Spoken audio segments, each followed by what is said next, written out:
warahmatullahi wabarakatuh. Di video kali ini, Bu Nila akan menjelaskan persamaan eksponen yang bentuknya harus diarahkan ke bentuk persamaan kuadrat ya. Jadi nanti tetap ya kalau mengerjakan persamaan eksponen itu bahwa basisnya harus lebih besar dari 0 dan tidak boleh sama dengan 1. Kemudian syarat yang lain adalah bahwa numerusnya harus selalu lebih besar dari 0.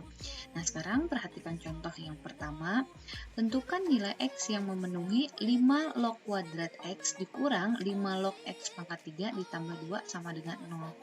Nah, sebelumnya ya, sebelum Ibu bahas ke sini ya, harus diingat bahwa kalau ada bentuk 5 log kuadrat X itu artinya adalah sama seperti 5 log X dipangkatkan 2 ya, seperti ini ya.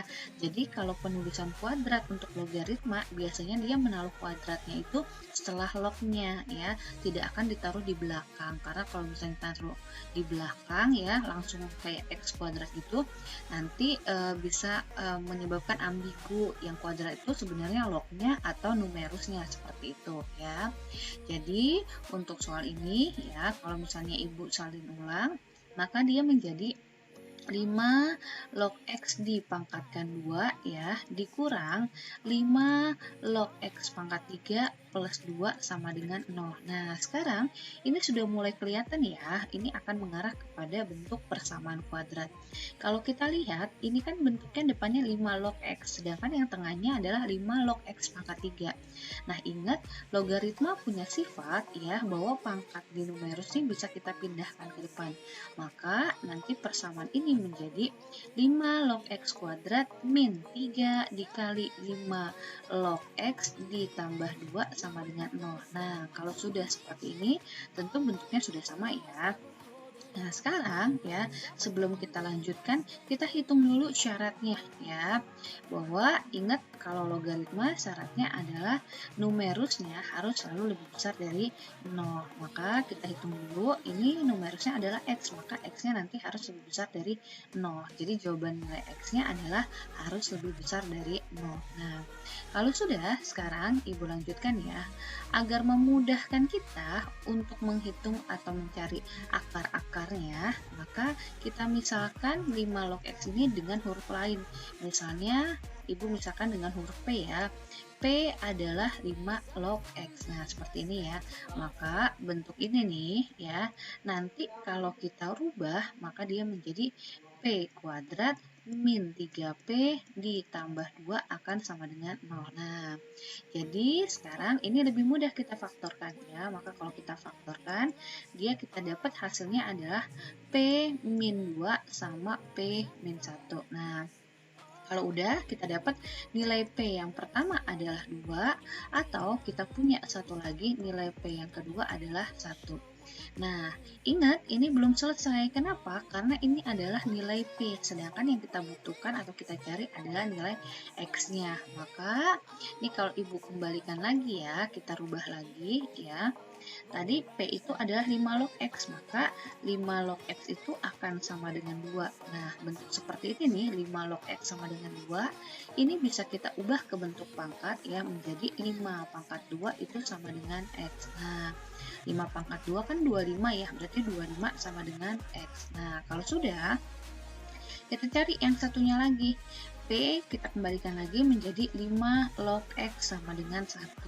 Nah, berarti kalau kita ubah ke bentuk pangkat, ini menjadi 5 pangkat 1 itu sama dengan X. Berarti X-nya sama dengan 5 ya. Nah, kalau sudah selesai sampai sini nih, ya, sekarang kita lihat lagi ya, sesuai dengan syaratnya tadi, bahwa yang jadi penyelesaiannya atau nilai X-nya adalah X-nya harus lebih besar dari 0 sesuai dengan syaratnya. Maka ketika kita dapat nih X-nya 25 sama 5, ternyata kedua-duanya memenuhi syarat, yaitu lebih besar dari 0. Jadi kita peroleh ya untuk soal ini ya, HP-nya atau himpunan penyelesaian atau nilai-nilai X yang kita peroleh adalah 5 dan 25. Nah, cukup jelas ya untuk contoh yang pertama ini.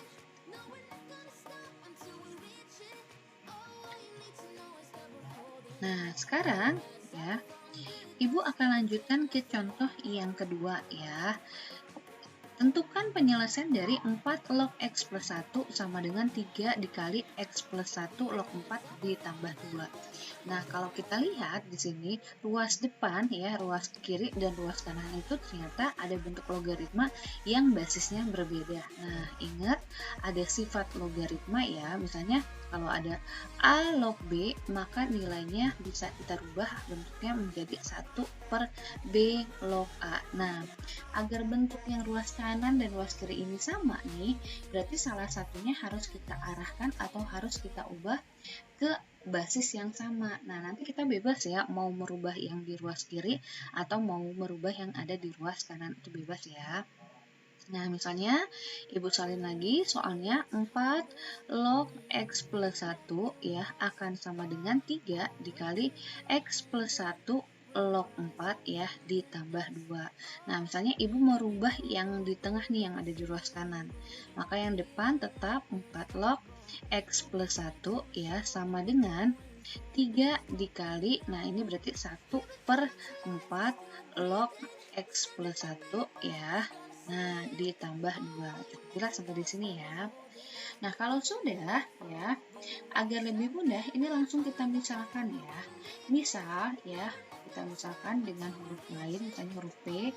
Misal P adalah 4 log X plus 1. Nah, kalau sudah, maka bentuk yang ini nih, yang tadi kalau kita mau rubah ke P, berarti kan yang paling depan ini jadi P ya. Maka P sama dengan 3 dikali 1 per P ditambah 2. Nah, gitu ya. Nah, kemudian ya, agar ini nanti lebih mudah, ini semuanya kita kalikan P nih. Nah, ketika dikali P, maka nanti yang depan P dikali P menjadi P kuadrat sama dengan 3 dikali 1 per P dikali P, nanti P-nya berarti nilainya habis ya. Maka ini tinggal 3 ditambah 2 kali P menjadi 2P. Nah, ini kalau kita arahkan ke bentuk persamaan kuadrat, maka dia nanti Ibu pindahin ke depan semua menjadi P kuadrat min 2P min 3 sama dengan 0. Nah, kalau sudah, ini ya, P kuadrat min 2P min 3 sama dengan 0, ini kita faktorkan. Nah, nanti kalau difaktorkan, hasilnya adalah P min 3 sama P plus 1 ya. Nah, jadi kita peroleh nilai P yang pertama adalah 3 atau nilai P yang kedua adalah min 1. Cukup jelas sampai di sini ya. Nah, ini nanti baru nilai P yang kita peroleh ya, sedangkan yang kita butuhkan adalah nilai X-nya. Maka nanti nilai P-nya kita kembalikan lagi. Nah, tadi kita tahu P itu adalah 4 log X plus 1 ya. Nah, berarti 4 log X plus 1 sama dengan 3. Nah, bentuk ini nih, kalau kita mau rubah ke bentuk pangkat, maka menjadi 4 pangkat 3 sama dengan X plus 1. Nah, berarti menjadi 64 sama dengan X ditambah 1. Berarti nilai X-nya adalah 63. Nah, ini kita simpan dulu, kita cari yang satunya lagi ya. Berarti 4 log X plus 1 ya sama dengan min 1. Maka ini nanti menjadi ya, kalau dirubah ke bentuk pangkat, 4 pangkat min 1 sama dengan X plus 1. Nah, 4 pangkat min 1 itu sama aja kan 1/4 ya. Nah, berarti plus satunya kalau Ibu pindah ke depan jadi min 1 sama dengan X ya. Nah, berarti 1/4 dikurang 1 itu nilainya adalah min 3/4 sama dengan X. Nah, kalau udah, ini kita simpan dulu nih kedua X yang udah kita dapat ya, kita simpan dulu sebelum kita nentuin HP. Kita ingat dulu syaratnya tadi bahwa untuk persamaan logaritma, nilai numerus itu selalu lebih besar dari 0. Berarti kita hitung dulu ya. Syaratnya yaitu berarti, nah numerusnya itu kan tadi ini nih, yang X plus 1 ya. Berarti X plus 1 itu harus lebih besar dari 0 ya. X plus 1 datangnya dari sini ya, dari soalnya nih ya. Maka ini berarti X harus lebih besar dari min 1. Nah, sekarang kita cek. Ternyata yang pertama 63 sudah memenuhi lebih besar dari min 1. Kemudian min 3/4 itu juga sudah memenuhi lebih besar dari min 1. 1. Maka nilai X atau penyelesaian atau himpunan penyelesaian dari soal ini ya kedua-duanya yaitu min 3/4 sama satu lagi adalah 63. Nah, cukup jelas ya untuk persamaan logaritma yang bentuknya diarahkan ke bentuk persamaan kuadrat. Nah, demikian dua contoh yang bisa Ibu sampaikan. Semoga kita semakin paham dengan materi ini. Ya, Assalamualaikum warahmatullahi wabarakatuh.